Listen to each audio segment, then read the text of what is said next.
ಊರಿನ ಗತ ವೈಭವ ಹಾಗೂ ಇಂದಿನ ವಾಸ್ತವ, ಗ್ರಾಮದ ಇತಿಹಾಸ, ಅಭಿವೃದ್ಧಿ ಮತ್ತು ಸಮಸ್ಯೆಗಳ ಕುರಿತು ಚರ್ಚಿಸುವ ವಿಶೇಷ ಕಾರ್ಯಕ್ರಮ ನಮ್ಮೂರು. ಪ್ರತಿ ಶುಕ್ರವಾರ ಬೆಳಿಗ್ಗೆ 9:20 ಹಾಗೂ ಭಾನುವಾರ ಸಂಜೆ 6:50. ನಿಮ್ಮ ಊರ ಕಥೆ, ನಿಮ್ಮ ಜನಧ್ವನಿ 90.8 FM.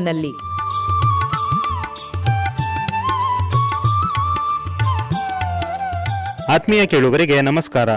ಇದು 90.8 ಕಂಪನಾಂಕದಲ್ಲಿ ಮೂಡಿಬರುತ್ತಿರುವ ಮೈಸೂರು ಜಿಲ್ಲೆಯ ಮೊಟ್ಟಮೊದಲ ಹಾಗೂ ಸರಗೂರಿನಿಂದ ಪ್ರಸಾರವಾಗುತ್ತಿರುವ ಸಮುದಾಯ ಬಾನುಲಿ ಕೇಂದ್ರ ಜನಧ್ವನಿ. ನಾನು ನಿಮ್ಮ ಬಾನುಲಿ ಗೆಳೆಯ ಯತೀಶ್. ನೀವು ಕೇಳ್ತಾ ಇದ್ದೀರಾ ಜನಧ್ವನಿ ರೇಡಿಯೋ. ಎಂದಿನಂತೆ ತಮಗೆಲ್ಲರಿಗೂ ನಮ್ಮೂರು ಕಾರ್ಯಕ್ರಮಕ್ಕೆ ಆತ್ಮೀಯವಾದ ಸ್ವಾಗತ. ಕೇಳುಗರೆ, ಇಂದಿನ ನಮ್ಮೂರು ಕಾರ್ಯಕ್ರಮದಲ್ಲಿ ಪ್ರಸ್ತುತ ತಾಲೂಕಿನ ಗ್ರಾಮಗಳ ಸ್ಥಿತಿಗತಿ, ಅಲ್ಲಿನ ಮೂಲಸೌಕರ್ಯಗಳ ನಿರ್ವಹಣೆ, ಇದರಲ್ಲಿ ಸಾರ್ವಜನಿಕರ ಪಾತ್ರ, ಗ್ರಾಮಗಳ ಅಭಿವೃದ್ಧಿಗೆ ಮುಂದಿನ ಯೋಜನೆಗಳು, ಈ ವಿಚಾರಗಳ ಕುರಿತು ಚರ್ಚಿಸಲಿದ್ದೇವೆ. ಅದೇ ರೀತಿ ಇಂದಿನ ಕಾರ್ಯಕ್ರಮದಲ್ಲಿ ಎಚ್.ಡಿ. ಕೋಟೆ ತಾಲೂಕಿನ ಡಿ.ಬಿ. ಕುಪ್ಪೆ ಗ್ರಾಮ ಪಂಚಾಯಿತಿಯ ಗೋಳೂರು ಗ್ರಾಮದ ನಿವಾಸಿಕರಾದ ಶ್ರೀಯುತ ಬಿ. ಸ್ವಾಮಿರವರು ಮತ್ತು ಶ್ರೀಯುತ ಮಣಿಕಂಠರವರು ಇಂದು ನಮ್ಮೊಂದಿಗೆ ತಮ್ಮ ಗ್ರಾಮದ ಕುರಿತು, ಪ್ರಸ್ತುತ ಅಲ್ಲಿನ ನೈಸರ್ಗಿಕ ಸಂಪನ್ಮೂಲ, ಭೌಗೋಳಿಕ ಲಕ್ಷಣ, ಮೂಲಭೂತ ಸೌಕರ್ಯಗಳ ಸಮರ್ಪಕ ನಿರ್ವಹಣೆ ಹಾಗೂ ಅದರ ಅಭಿವೃದ್ಧಿಯ ಕುರಿತು ಮಾತನಾಡಲಿದ್ದಾರೆ. ಬನ್ನಿ, ಅವರನ್ನು ಕಾರ್ಯಕ್ರಮಕ್ಕೆ ಸ್ವಾಗತಿಸಿ ಈ ವಿಷಯಗಳ ಕುರಿತು ಒಂದಿಷ್ಟು ಚರ್ಚೆಯೊಂದಿಗೆ ಮಾಹಿತಿಯನ್ನು ತಿಳಿಯೋಣ. ಸರ್, ಪ್ರಥಮವಾಗಿ ನಮ್ಮೂರು ಕಾರ್ಯಕ್ರಮಕ್ಕೆ ತಮಗೆ ಆತ್ಮೀಯವಾದ ಸ್ವಾಗತ ಸರ್. ನಮಸ್ಕಾರ ಸರ್. ನಮಸ್ಕಾರ ಸರ್, ಪ್ರಥಮವಾಗಿ ತಮ್ಮ ಬಗ್ಗೆ ಒಂದು ಕಿರುಪರಿಚಯವನ್ನು ನಮ್ಮ ಕೇಳುಗರಿಗೆ ಮಾಡಿಕೊಡೋದಾದ್ರೆ. ನಾನು ಮಣಿಕಂಠ, ಗೋಳೂರು, ದೇವಸೇಗೌಡರ ಮಗ ನಾನು. ಆದರೆ ನಾನು ಇವಾಗ 1980 ಜನನಾಗಿರ್ಬೋದು. ಆದರೆ ನಮ್ಮ ತಂದೆ ಅದಕ್ಕಿಂತ ಮುಂಚೆ ಬಂದಿದ್ದಾರೆ, ಅವರು ತಂದೆ ಅದಕ್ಕಿಂತ ಮುಂಚೆನೂ ಬಂದಿದ್ದಾರೆ. 1902 ಬಂದ್ರಂತ ಲೀಸ್ಟು ನಮ್ಮ ಹತ್ರ ಇರೋದು. ನಮ್ಮ ಹೆಸರು ಬಿ. ಸ್ವಾಮಿ ಅಂತೇಳಿ, ಊರು ಗ್ರಾಮ ಗೋಳೂರು, ತಂದೆ ಹೆಸರು ಬೊಮ್ಮೇಗೌಡ.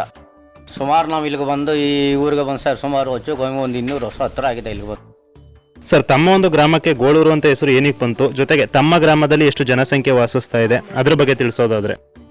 ಸರ್, ಅದಕ್ಕೆ ಹಿಂದೆ ಗೋಳೂರು ಎಸ್ಟೇಟ್ ಅಂದರೆ ಮುಚ್ಚೂರಿಂತ ಒಂದೇ ಇತ್ತು ಸರ್. ಅದು ಈ ಗ್ರಾಮ ಪಂಚಾಯತ್ ಎಲೆಕ್ಷನ್ ಎಲ್ಲ ಬಂತೇಳಿ, ಪಂಚಾಯತ್ ಮಂಡಲ ಪಂಚಾಯತ್ ಎಲ್ಲ ಹಾಗೆ ಮಾಡಿದ್ರೆ ಗ್ರಾಮಕ್ಕೆ ಎಸ್ಟೇಟ್ರು ಗೋಳೂರು ಅಂತೇಳಿ. ಗೋಳೂರು, ಒಂದೊಂದು ತೋಟ ಆಡಿ, ಹೊಸೂರು, ಇಂಥ ಎಲ್ಲ ಗ್ರಾಮಕ್ಕೂ ಆಗ ಎಷ್ಟೆಲ್ಲ ಬದಲಾಯಿಸ್ತಾರೆ ಸರ್. ಎಲೆಕ್ಷನ್ ಬಂದಾಗ ಈ ಗ್ರಾಮ ಪಂಚಾಯತ್ ಎಲೆಕ್ಷನ್ ಬಂತ ನೋಡಿ, ಆಗ ಬದಲಾಯಿಸಿದ್ದು. ಎಲೆಕ್ಷನ್ ಬಂದಾಗ ಹಿರಿಯವರು ಹೇಳಿದ್ದಾರೆ, ಯಾಕಂತಂದ್ರೆ ಮಚ್ಚೂರು 249, 250 ಬರುತ್ತೆ ಅಂತೆಲ್ಲ ನೇಮ ಪ್ರಕಾರ ಕೇಳಬೇಕಾದ್ರೆ ಫಸ್ಟ್ ಸ್ಟಾರ್ಟಿಂಗಲ್ಲಿ ಬಂದಿದ್ದು ಗೋಳೂರೇ. ಅವತ್ತೇನಾಯಿತು, ಶಾಲೆ ಇಲ್ಲದೆ ಕಾರಣಕ್ಕೋಸ್ಕರ ಅಲ್ಲಿ ಇದು ಮಾಡಿದ್ದು. ಅವತ್ತು ಕೂಡ ನಾವು ಹಿರಿಯವರು ಸುಮಾರು ಹೋರಾಡಿದ್ದಾರೆ. ನಮ್ಮ ಶಾಲೆ ಕೂಡ ಇಲ್ಲೇ ಇತ್ತು, ಅಂದರೆ ಬೇರೆ ಒಬ್ಬರು ಜಮೀನಲ್ಲಿತ್ತು, ಅವ್ರದ್ದು ಏಕಸಲಿನೇ. ಅದಕ್ಕೋಸ್ಕರ ಕಾರಣ ಕಿತ್ತಾಕ್ಬಿಟ್ಟು ಇನ್ನು ಮಚ್ಚೂರಲ್ಲಿ ಒಂದು ಶಾಲೆ ಐತಲ್ಲ, ಅಲ್ಲಿ ಕಳಿಸಿದ್ದು. ಗ್ರಾಮದಲ್ಲಿ ನಮಗೆ 68 ಮನೆಗಳು ಇವಾಗ ಐತೆ. ಆದರೆ 68 ಮನೆಗಳು ಶಾಶ್ವತವಾಗಿಲ್ಲ. ಯಾಕಂತ ಹೇಳಿದ್ರೆ ಸುಮಾರು ಮನೆಗಳು ತೀರಾ ಸಡ್ಡು ಇರುತ್ತೆ. ಒಂಥರ ನೋಡೋಕ್ಕೆ, ಒಂದು ಮನೆಗೆ ಫ್ಯಾಮಿಲಿ ಹೋಗಿ ನೋಡೋಕ್ಕೆ ಕಷ್ಟ ಇರುತ್ತೆ ನಮ್ಮಲ್ಲಿ. ಅದಕ್ಕೆ ಸರ್ಕಾರಕ್ಕೆ ಇದು ಕೊಟ್ಟರೆ, ಸರ್ಕಾರದಲ್ಲಿ ಕಳ್ರಂಥ ಕೆಲಸಗಳು ಇರೋದು ಇವಾಗ ಏನೂ ನಡೀತಾ ಇಲ್ಲ. ಒಂದು ನಾವು ವಿಲೇಜ್ ಆಫೀಸ್ಗೆ ಹೋಗ್ಬೇಕಂದ್ರೆ, ನಮ್ಮ ಇದರಲ್ಲಿ ಹೇಳ್ಬೇಕಂತ ಹೇಳಿದ್ರೆ, ನಾಡ ಕಚೇರಿಗೆ ಹೋಗ್ಬೇಕಾದ್ರೂ ಅಷ್ಟೇ, ತಾಲೂಕು ಆಫೀಸ್ಗೆ ಹೋಗ್ಬೇಕಾದ್ರೂ ಅಷ್ಟೇ, ಮೇನ್ ಲಂಚನೇ ಅವರು ಕೇಳ್ತಿರಕ್ಕಂಥದ್ದು. ಲಂಚಕ್ಕೋಸ್ಕರ ಅವರು ಪ್ರತಿಯೊಂದು ಶಾಶ್ವತವಾಗಿರೋಂಥ ತಂದೆಯ ಒಂದು ಹಕ್ಕು ಕೂಡಿ ಅವ್ರು ಮಾಡಿಸ್ಕೊಂಡಿಲ್ಲ. ನಮ್ಮಲ್ಲಿ ತಂದೆಯ ಸ್ವಂತ ಹಕ್ಕು ಕೂಡಿ ಮಾಡಿಸ್ಕೊಂಡಿಲ್ಲ, ಹಂಗೆ ಪ್ರಾಬ್ಲಮ್ ಆಗಿದೆ. ಸರ್, ತಮ್ಮ ಒಂದು ಗ್ರಾಮದ ಸುತ್ತಮುತ್ತಲಿನ ಒಂದು ಭೌಗೋಳಿಕ ಲಕ್ಷಣ ಆಗಿರ್ಬೋದು, ನೈಸರ್ಗಿಕ ಸಂಪನ್ಮೂಲ ಆಗಿರ್ಬೋದು, ಅವುಗಳ ಒಂದು ಅಂಶಗಳನ್ನು ನಮ್ಮ ಜೊತೆ ಹಂಚ್ಕೊಳ್ಳೋದಾದ್ರೆ. ಕಾಡಲ್ಲಿ ತೊಂದರೆ ಸರ್ ಅಂದ್ರೆ ನಮ್ಗೆ ಆನೆ ಒಳ್ಳೇದು ಅಷ್ಟೇ. ಇವಾಗ ಸಣ್ಣ ಪ್ರಾಣಿ ಬಿಡಿ, ಅದು ಏನಾರು ಮಾಡಿ ಓಡಿಸ್ಬೋದು. ಆನೆ ಇದು ಚಿಂತೆ, ಇದನ್ನು ಜಾಸ್ತಿ ಹಿಂಸೆ. ಆನೆ ಏನಂತಾರೆ, ಮನೆ ಮಡಗೋದೇ ಇಲ್ಲ ನೋಡಿ, ಅವೆಲ್ಲ ತಟ್ಟಾಕಿರೋದು ಇಲ್ಲಿಗೆ ಬಂದು ತಟ್ಟಾಕಿರೋದು ಮನೆಯೆಲ್ಲ, ಅದು ಭಾಳ ಹಿಂಸೆ. ಇವರು ರೈಲಿಗೆ ಕಂಬಿನ ಏನಾರು ಹಾಕಿ ನಮ್ಗೆ ರೆಡಿ ಮಾಡ್ಕೊಳ್ಬಿಟ್ರೆ ಸರಿ ಆಯ್ತದೆ. ಅದು ಇನ್ನೊಂದೇನಿದ್ದಾರೆ, ಇಲ್ಲಿ ನಮ್ಮ ಜಮೀನು ಕೊಟ್ಟಿದ್ದಾರೆ, 200 ವರ್ಷ ಮಾಡ್ತಾವೆ. ಆದರೆ ಇಲ್ಲಿ ಮನೆ ಕಟ್ಟಕ್ಕೆ ಅವಕಾಶ ಬಿಡಲ್ಲ ಅವರು. ಪರ್ಮಿಷನ್ ತಗೊಂಬರಿ ಅಂತ, ನಾವು ಇಲ್ಲಿಂದ ತಗೊಂಬರೋ, ಅದು ಓಡ್ತಾ ಇಲ್ಲ. ಈಗ ಒಂದು ಶಾಲೆ ಬಂದಿದೆ, ಶಾಲೆನ ಕಟ್ಟಕ್ಕೆ ಬಿಡಲ್ಲ. ಮಕ್ಕಳು ಓದ್ಬೇಕಾದ್ರೆ ಇಲ್ಲಿಂದ ಸುಮಾರು ಮುಚ್ಚೂರಿಗೆ 3 ಕಿಲೋಮೀಟ್ರ್ ಹೋಗ್ಬೇಕು. ಆ ಶಾಲೆ ಅಂಗನವಾಡಿ ಕಟ್ಟಡಕ್ಕೆ ಅದು ಬಿಡ್ತಾ ಇಲ್ಲ. ಬಾತ್ರೂಮ್ ಬಂದಿದೆ, ಅದನ್ನೂ ಬಿಡ್ತಾ ಇಲ್ಲ. ಒಂದು ಬೋರ್ ಬಂದಿದೆ, ಸರ್ಕಾರ ಎಲ್ಲ ಕೊಟ್ಟಿದೆ, ಇವ್ರು ಮಾಡಕ್ಕೆ ಫಾರೆಸ್ಟ್ನವ್ರು ಬಿಡ್ತಾ ಇಲ್ಲ ಇಲ್ಲಿ. ಎಲ್ಲ ಸೌಕರ್ಯನೂ ಇದೆ, ಬಿಡ್ತಾ ಇಲ್ಲ. ಜಮೀನು ಕೊಟ್ಟಾರೆ, ಅವರೇ 3 ಎಕರೆ ಜಮೀನು ಕೊಟ್ಟಿದ್ದಾರೆ, ಅಂತರ ಕಟ್ಟಾಕ್ ಕೊಡ್ತಾ ಇಲ್ಲ. ಆ ಥರದ ಅವರಿಂದ ನಮ್ಗೆ ಹಿಂಸೆ. ಅಲ್ಲಿ ಏನೇ ಗೊತ್ತಾ, ಸಣ್ಣ ಪಾಂಡ ಸೌದೆ ಮಾತ್ರ ಕಾಡಿಗೆ ಹೋಗಿ ತಂದ್ಕೊಳ್ಳೋಕೆ ಅವಕಾಶ ಕೊಡ್ತಾರೆ, ಅದನ್ನು ತಂದ್ಕೊಳ್ಬೋದು, ಅದನ್ನೇನು ತೊಂದರೆ ಇಲ್ಲ. ನಮ್ಗೆ ಬಿಡಿ ಅದನ್ನ ಹಾಕಕ್ಕೆ ಇಲ್ಲ. ಈಗೇನು ಗ್ಯಾಸ್ ಕೊಟ್ಟಿದ್ದಾರೆ, ಅಲ್ಲಿ ಏನು ತೊಂದರೆ ಇಲ್ಲ. ಅದು ಬಿಟ್ಟು ಒಂದು ರಸ್ತೆ ಬಂತಂದ್ರೆ ಆ ರಸ್ತೆಗೆ ಏನಾರು ಕೆಲಸ ಸರ್ಕಾರಿ ಕೆಲಸ ಕೊಟ್ಟಿದ್ದು. ಈಗ 25 ಲಕ್ಷ ರೂಪಾಯಿ ಬಿಟ್ಟಿದ್ದಾರೆ. 25 ಲಕ್ಷ ಬಿಟ್ಟಿರೋದಲ್ಲಿ ಅವ್ರ ಕೆಲಸ ಶುರು ಮಾಡೋಕೆ ಬಂತಾರೆ, ಅವ್ರಿಗೆ ಬಿಡ್ತಾ ಇಲ್ಲ. ಈಗ ಅವರು ಹೋಗಿ DC ಆರ್ಡ್ರ್ ತಗೊಂಬರಿ. ಸಾರಿ, ರಸ್ತೆಗೆ DC ಹತ್ರಕ್ಕೆ ಹೋದ್ರೆ ನಮ್ಗೆ ಆರ್ಡ್ರ್ ಕೊಡ್ತಾರ? ಅವ್ರು MLA ಆರ್ಡ್ರ್ ಕೊಡ್ತಾ ಇಲ್ಲ, ಅದು ನಮ್ಗೆ ಕೊಟ್ಟಾರ. ಆ ಥರ ಸಂಸ್ಥೆ ಆಗಿ ಯಾವ ಕೆಲಸ ಬಂದರೂ ಫಾರೆಸ್ಟ್ ಇಲಾಖೆಲಿ ಒಂದು ಬಿಡ್ತಾ ಇಲ್ಲ.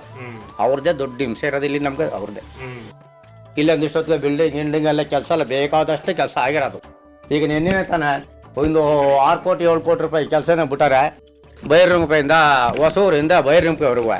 ಆ ಕೆಲಸನ ಈಗ ಅವರು ಈಗ ಸ್ಟೇ ಮಾಡಿದ್ದಾರೆ.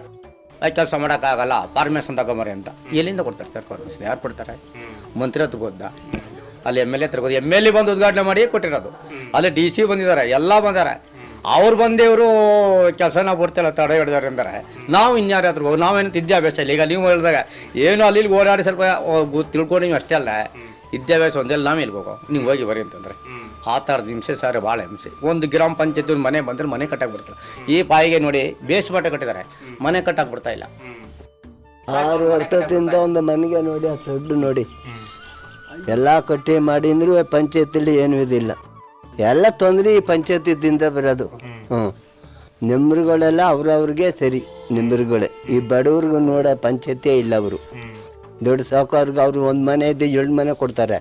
ಬಡವ್ರಿಗೆ ಹಂಗೆ ಅವನು ಅಲ್ಲೇ ಇದ್ದು ಮನೆಗೆ ಹೋಗಲಿ ಅಂತ ಮಾಡ್ತಾರೆ ಅಂತ ಇದೆ. ಇಲ್ಲಿಗಿಂಟ ಏನು ಇನ್ನೇನು ಮಾಡ್ತಾರೆ ಅಂತ ಗೊತ್ತಿಲ್ಲ. ಮುಖ್ಯ ರೋಡ್ಗಳಿಗೆ ಪಾಪ ಮಕ್ಕಳು ಹೋಗ್ಕೊಳ್ಳೋಕೆ ಇದೇ ಇಲ್ಲ ಅಂಥವ್ರಿಗೆ ಪಂಚಾಯತಿದಿಂದ ಮಾಡ್ತಾರ. ಇವಾಗ ಅನಿಲ್ ಚಿಕ್ಕಮದವರು ಬಂದ್ಬಿಟ್ಟು ಗುದ್ಲಿ ಪೂಜೆ ಮಾಡ್ಬಿಟ್ಟು ಇದು ಮಾಡ್ಬಿಟ್ಟು ಹೋದರು. ಅದು ಅವರು ಡಿಪಾರ್ಟ್ಮೆಂಟಲ್ಲಿ ಇರೋದಕ್ಕಂಥ ಅರಣ್ಯ ಮಂತ್ರಿಗಳು, ಅದಕ್ಕೋಸ್ಕರ ಅವರು ಮಾಡ್ಬಿಟ್ಟೋದ್ರು. ಏನು ಕಾರಣದಿಂದ ಅರಣ್ಯದವರು ಸ್ಟಾಪ್ ಮಾಡೋದಂತ ಏನು ನ್ಯೂಸ್ ಕೊಟ್ಟಿಲ್ಲ. ಕಾರಣ ಅಂತಂದರೆ PWD ರೋಡ್ ಅದು, ಅಲ್ಲಿಂದ ನಮ್ಮ ಬಾವಲಿಂದ ಬರುತ್ತೆ, ಸುಮಾರು ನಮ್ಮ ಕಾಡು ಒಳಗೇನೆ ಹೋದ್ರು. ಎಷ್ಟು ಬೇಕಷ್ಟು ಜಮೀನು ಬಿಡಿಸ್ಕೊಳ್ಬೋದು. ಇವಾಗೆಲ್ಲ ನಮ್ಮ ತಾತನ ಕಾಲದಂತ ಆಗಿರೋಂಥ ರೋಡ್ಗಳದು, ಆವಾಗಿರೋಂಥ PWD ಆ ರೋಡನ್ನೇ ನಿಲ್ಲಿಸಿದ್ದಾರೆ ಅಂತಂದರೆ ಏನು ಕಾರಣಕ್ಕೆ ಅಂತ ಇವತ್ತು ಕೇಳಿಲ್ಲ. ಅದೇನೇ ಮೇಲ್ಗಡೆ ಇರೋಂಥ NHO ಅಂತ ಗೊತ್ತಿಲ್ಲ, PWD ಗೊತ್ತಿಲ್ಲ. ಅದು ಆ ರೋಡನ್ನೇ ತಾರ ಎಳ್ಕುವಾಗ ಅವರೇ ಮಾಡಿಸ್ಬಿಟ್ರಂಥದ್ದು. ತಾರ ಎಳ್ಕುವಾಗಲೂ ಕೂಡ ಬಂದು ಎಷ್ಟು ನಮ್ಮ ಜನಾಂಗ ಬೇಡ ಜನಾಂಗದವರು ರೂಲ್ಸ್ ಮಾಡಿ ಕರೆದ್ರು ಕೂಡ ಅವ್ರು ಬಂದಿಲ್ಲ. ಲಾಸ್ಟು ಏನೋ ಒಂದು ಗಣರಾಜ್ಯೋತ್ಸವ ಇಲ್ಲಿ ಕರ್ನಾಟಕದ ನಾವು ಗಣರಾಜ್ಯೋತ್ಸವಕ್ಕೆ ಮಾತ್ರ ಬಂದಿದ್ರು. ಅವ್ರ ಮಿಸ್ಸಸ್ನ ಕಳಿಸಿದ್ರು, ಆದರೂ ಅವ್ರು ಬರ್ನಿಲ್ಲ. ಸರ್, ಪ್ರಸ್ತುತ ತಮ್ಮ ಗ್ರಾಮದಲ್ಲಿ ಮೂಲಭೂತ ಸೌಕರ್ಯಗಳು ಯಾವ ರೀತಿಯಾಗಿದೆ, ಅವುಗಳ ಒಂದು ನಿರ್ವಹಣೆ ಯಾವ ರೀತಿಯಾಗಿ ಆಗ್ತಾ ಇದೆ ಪ್ರಸ್ತುತ ದಿನಗಳಲ್ಲಿ, ಅದ್ರ ಬಗ್ಗೆ ತಿಳಿಸೋದಾದ್ರೆ? ಬೀದಿ ದೀಪಗಳೇನು ಅಷ್ಟು ತೊಂದರೆ ಆಗಿಲ್ಲ. ಯಾಕಂತ ಹೇಳಿದ್ರೆ 1-2 ಲೈನ್ ಹೋಯ್ತಾ, ಅವ್ರು ಲೈನ್ ಮೇನ್ ಅವ್ರು ಬಂದಿಲ್ಲ. ನೆನ್ನೆನೋ ಫೋನ್ ಮಾಡಿದ್ದೋ, ಅವ್ರಿಗೆ ನಾಳೆ ಕಳಿಸ್ತೀನಿ ಅಂತ ಹೇಳಿದ್ರು. ಅದು ಬಿಟ್ಟ ಮೇಲೆ ಬೀದಿ ದೀಪಗಳಿಗೇನು ತೊಂದರೆ ಕೊಟ್ಟಿಲ್ಲ ಪಂಚಾಯತಿಂದ. ಇವಾಗ ಯಾರೇ ಅಧ್ಯಕ್ಷರಾದರೂ ಪರವಾಗಿಲ್ಲ, ನಮ್ಮ ಅಧ್ಯಕ್ಷರಾಗಿರ್ಬೋದು ಅಥವಾ ಎಲ್ಲ ವಿರೋಧ ಪಕ್ಷಗಳಾಗಿರ್ಬೋದು, ಹೆಂಗೆ ಅದು ಬೀದಿ ದೀಪಗಳಲ್ಲಿ ಇದಾಗಿಲ್ಲ, ಅನನುಕೂಲ ಅಂತ ಆಗಿಲ್ಲ. ಆದರೆ ರೋಡು ರಸ್ತೆಗಳಲ್ಲಿ ಮೋಸಗಳಾಗಿದೆ. ಇದೇ ನಮ್ಮ ಅನಿಲ್ ಚಿಕ್ಕಮದವರು ನಮ್ಮ ಇಲ್ಲೇನೆ ಒಂದು ಕಡೆ ನಲ್ಲಿ ತೋರಿಸ್ಬೇಕಾಗುತ್ತೆ. ಅಲ್ಲೇನೆ ಗುದ್ಲಿ ಪೂಜೆ ಮಾಡ್ಬಿಟ್ಟು ಇದೇ ಕಾಂಕ್ರೀಟ್ ರೋಡ್ನ ಅವ್ರು ಚೇಂಜ್ ಮಾಡಿಬಿಟ್ರು. ಅವರೇ ಸ್ವಯಂ ಮಾಡಿದ್ದು, ಇವರೇ ಮತ್ತೆ ಗುದ್ಲಿ ಪೂಜೆಗೆ ಇದು ಮಾಡಿದ್ರು, ತಗೊಂಡು ಆ ರೋಡನ್ನೇ ಚೇಂಜ್ ಮಾಡಿದ್ರು. ನಂತರ ನಮ್ಮ ಯಡಿಯೂರವರು ಮಹಾರಾಜರವರು ಕೂಡ ಬಂದಿದ್ರು, ಅವರು ಕೂಡ ಎಲ್ಲರೂ ಮಾಡಿಸ್ಕೊಡ್ತೀವಿ ಅಂತ. ಅವ್ರದ್ದು ಆಯ್ತಂತ ಗೊತ್ತಿಲ್ಲ. ಆದರೆ ಅನಿಲ್ ಚಿಕ್ಕಮದೂರವರು ಅವರು ಕೂಡ ನಾನೇ ಮಾಡ್ತೀನಿ ಅಂತ ಹೇಳಿದ್ದಾರೆ. ಆಗುತ್ತಾ ಏನೋ ಅಂತ ನಮ್ಗೆ ಗೊತ್ತಿಲ್ಲ. ಇವತ್ತು ಕೂಡ ನಾವು ಹಳೆ ವನವಾಸಿ ಥರ ಇರ್ತೀವಿ ಅಂತ ನನ್ನ ನಂಬಿಕೆ. ಡ್ರೈನೇಜ್ಗಳಲ್ಲಿ ಹೇಳ್ಬೇಕಂತಂದರೆ ಈ JCBಗಳಲ್ಲಿ ಮಾಡ್ತಾರಲ್ಲ, ಅದು ನನ್ನ ಮಾನಸಿಕತೆಗೆ ಹೇಳ್ತೀನಿ ನಾನು, ಅದು ಸರಿಪಡಲ್ಲ. ನಾನು ಎಷ್ಟೋ ಡ್ರೈನೇಜ್ ಇಲ್ಲಿ ನಾನು ಇವಾಗಲ್ಲ, ಒಂದು 2015ರಂದ್ರೂ ಎಲ್ಲಿ ಮಾಡುತ್ತೆ ಅಲ್ಲಿ ನಾನು ತೊಂದರೆ ಕೊಟ್ಟೆ ಅವ್ರಿಗೆ, ಮಾಡೋವ್ರಿಗೆ ನಾನೇ ಅನುಕೂಲ ಹೇಳ್ತೀನಿ, ನಿಲ್ಸ್ಕೊಂಡೇ ಬಂದಿದ್ದೀನಿ. ಕಾರಣ ಅಂತ ಹೇಳಿದ್ರೆ ಮಾಡಿದ್ರೆ ಒಳ್ಳೆ ಥರ ಮಾಡಬೇಕು. ಇವ್ರು ಮಾಡ್ತಾ ಇಲ್ಲ, ಸುಮ್ಮನೆ JCB ತಗೊಂಡ್ಬಿಡೋದು, ಒಂದು ತೋಡ್ಬಿಡೋದು, ಅದು ಒಳ್ಳೆ ತಂದಲ್ಲ. ಒಂದು ಜಮೀನಿಗೆ ನೀರು ಹೋಗ್ಬೇಕು, ಇಲ್ಲಿಂದ ತಗೊಂಡು ಜಮೀನಿಗೆ ನೀರು ಬಿಟ್ಬಿಡೋದಲ್ಲ ಮೇನು. ಅದನ್ನು ಹೆಂಗೆ ಒಳಗೆ ಬಿಡಬೇಕು, ಅಥವಾ ಒಂದು ಕೆರೆ ಕಟ್ಟೆ ಇರಬೇಕು, ಕೆರೆ ಕಟ್ಟೆಗೆ ಬಿಡ್ತಾ ಇಲ್ಲ ಇವರು. ನಾನು ರೂಲ್ಸ್ ಪ್ರಕಾರ ಕೇಳಿಲ್ಲ. ಅದೊಂದೇ ನಂದು ಮಾಹಿತಿ ಹೇಳ್ಬೇಕಂತಾರೆ. ರೂಲ್ಸಲ್ಲಿ ಬರಬೇಕಾದ್ರೆ ಇವರು ಹಂಗೆ ರೂಲ್ಸ್ ಕೇಳ್ತಾ ಇಲ್ಲ. ಏನಾದ್ರು ಕೆಲಸ ಮಾಡಿಸ್ತಾ ಇದ್ದಾರೆ, ಚರಂಡಿ ಕೆಲಸ ಏನು ಮಾಡ್ತಾ ಇದ್ದಾರೆ, ಊರಲ್ಲಿ ಒಳಗಡೆ ಹೋಗಿ ನೋಡ್ಬೋದು, ಮಣ್ಣು ತುಂಬ್ಕೊಂಡ್ಬಿಡ್ತಾನೆ. ಅತ್ತಾಗೆ ಸುಖ ಅಲ್ಲಿ ಹೋಗ್ತಾರೆ. ಅವರು ಏನು ಇದೈತೆ ಚರ್ಚೆಟ್ಲಿ ಅಮೌಂಟ್ ಹಾಕ್ಸ್ಕೋತಾರೆ, ಮಾಡ್ತಾರೆ, ಹೋಯ್ತಾರೆ. ಮಣ್ಣು ಅಂತ ಮುತ್ತಾಯಿಸಲ್ಲ ಅವರು, ಹಂಗೇನೆ ಅವರಿದ್ದಾರೆ. ನೀರು ಹೋಗೋಗೆ ಇಲ್ಲ. ಹಂಗೆ ಇಲ್ಲಿ ಕಾಡು ಮಳೆ ಹೊಡೆದು ಈಗ ನೋಡಿ ಮಳೆ ಇಲ್ಲ, ಅರ್ಧಕ್ಕೆ ಮಾಡಿ ಬಿಟ್ಟಾರೆ. ಒಂದು ಮಳೆ ಹೊಡೆದಿದ್ರೆ ಆ ನೀರಿಗಲ್ಲೇ ಅಲ್ಲಿಯೇ ಒಳಗಡೆ ಹೋಗೋದೇ ಇಲ್ಲ. ಈಗ ನೋಡಿ ಊರು ಮುಂದಾರ ಚಾನಲ್ಲು, ಊರು ಮುಂದಾರೆ ಚಾನಲ್ಲು ಇಷ್ಟು ವರ್ಷ ಪಂಚಾಯತಿಲ್ಲ ತೋಡ್ತಿದ್ರು. ಕಾಡು ನೀರು ಬಂದರೆ ಮನೆಗೆ ಹೋಗ್ತದ ನೋಡಿ. ಮುಂದುಗಡೆ ಎಲ್ಲ ಇದೇ ಮಾಡಿ ಕಾಡು ಕಟ್ಟಿ ಎಲ್ಲ ಕೂತಿರೋದೆ. ಅವ್ರು ಯಾರಿಗೂ ನಾವು ಊರವ್ರು ಮಾಡೋದಲ್ಲ, ಪಂಚಾಯತ್ ಊರೇ ಮಾಡಬೇಕು. ಸರ್, ತಮ್ಮ ಒಂದು ಗ್ರಾಮದಲ್ಲಿ ನೈರ್ಮಲ್ಯ ನಿರ್ವಹಣಾ ವ್ಯವಸ್ಥೆ ಹೇಗಿದೆ, ಜೊತೆಗೆ ಕಸ ವಿಲೇವಾರಿ ನಿರ್ವಹಣಾ ವ್ಯವಸ್ಥೆ ಯಾವ ರೀತಿಯಾಗಿ ನಡೀತಾ ಇದೆ, ಅದರ ಬಗ್ಗೆ ತಿಳಿಸೋದಾದ್ರೆ? ನಮ್ಮೂರಲ್ಲಿ ಸ್ವತಃ ಏನು ಇದಿರುತ್ತೆ ನಮ್ಮಲ್ಲಿ ಸಿಕ್ಕದಂತಲ್ಲ, ಅದು ಅವ್ರ ಜಮೀನಲ್ಲಿ ಹಾಕೊಳ್ತಾರೆ.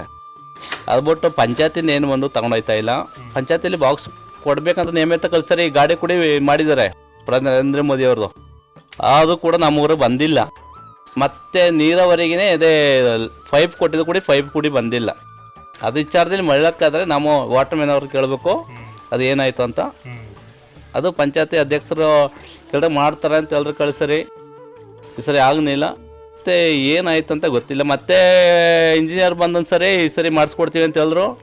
ಅವು ಮಾಡಿದಾಗ ಅವರು ಹಂಗೇನೆ ಆಗಿಲ್ಲ. ಸ್ವತಃ ನಮ್ಮ ಇಲ್ಲಿ ಎಷ್ಟೋ ಜನ ಇರ್ಬೇಕಾದ್ರೆ ಸ್ವತಃ ಕಾಸು ಹಾಕ್ಕೊಂಡು ಏನು ನಮ್ಮ ಹಳೆ ಇದು ಇತ್ತಲ್ಲ ನೀರಾವರಿ, ಕುಡಿಯೋ ನೀರಲ್ಲಿ ಕುಡಿಯೋ ನೀರಲ್ಲಿ ನಾವೇ ಮನೆಗೆ ಎಳೆಸ್ಕೊಂಡಿರೋಂಥದ್ದು.